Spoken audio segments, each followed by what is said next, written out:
Good evening and welcome to tonight's regional news. This evening, we start off with news coming out of Latin America and the Caribbean.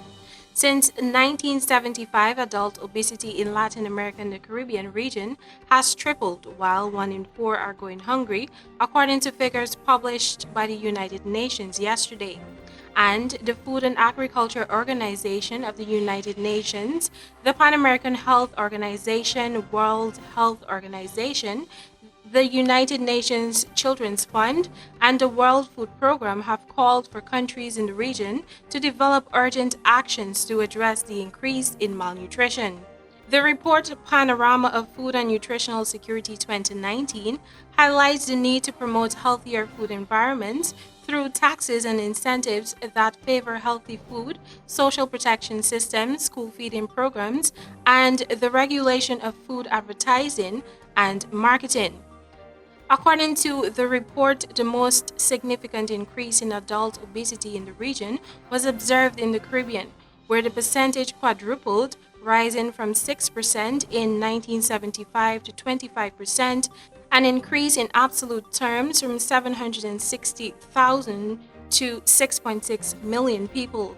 According to Panorama, every year 600,000 persons die in Latin America and the Caribbean due to diseases related to poor diets such as diabetes, hypertension, and cardiovascular diseases. Inadequate diets are associated with more death than any other risk factor, something that threatens our future generations since the rates of both childhood and adolescent obesity have tripled between 1990 and 2016.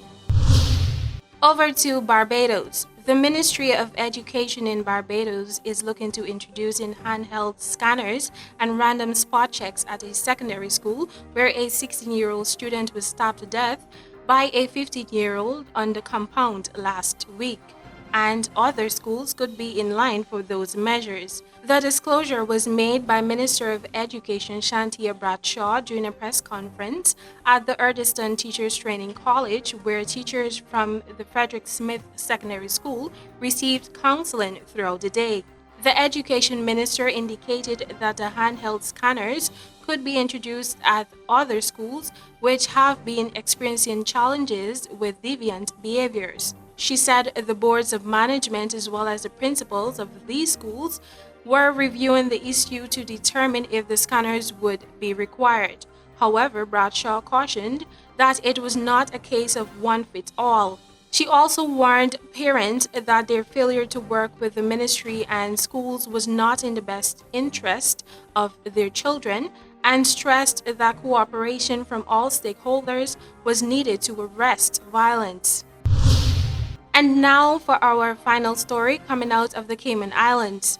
The Court of Appeal in the Cayman Islands has sided with the government of the British Overseas Territory, overturning a lower court's ruling that granted marriage equality. At the same time, the government has been ordered to move quickly to establish a marriage equivalent for same-sex couples. But the government says it will not be able to address the issue until next year. The ruling handed down last week overturned Chief Justice Anthony Smelly's decision handed down back in March this year in a judgment brought by Chantel Day and Vicky Bush, who were seeking the right to marry. Smelly had ordered the government to amend its marriage law to define marriage as the union of two people, not between a man and a woman. The government challenged Smelly's ruling in the Court of Appeal. And in its decision, the court said Chantel Day and Vicky Bush are entitled expeditiously to legal protection in the Cayman Islands, which is functionally equivalent to marriage. Reacting to the decision, Premier Alden McLaughlin said he was pleased that the Court of Appeal had agreed with government that the original ruling of the Chief Justice created significant ambiguities surrounding the Constitution and Bill of Rights, as well as the interpretation of the ability of the court to amend laws. McLaughlin said that while Cayman Islands had in the past accused the UK of interfering in matters that should be decided by the Caymanians, by the same token, we cannot abdicate responsibility for taking the hard decisions when they are staring us in the face. Well, that has brought us to the end of tonight's regional news. Thank you for watching.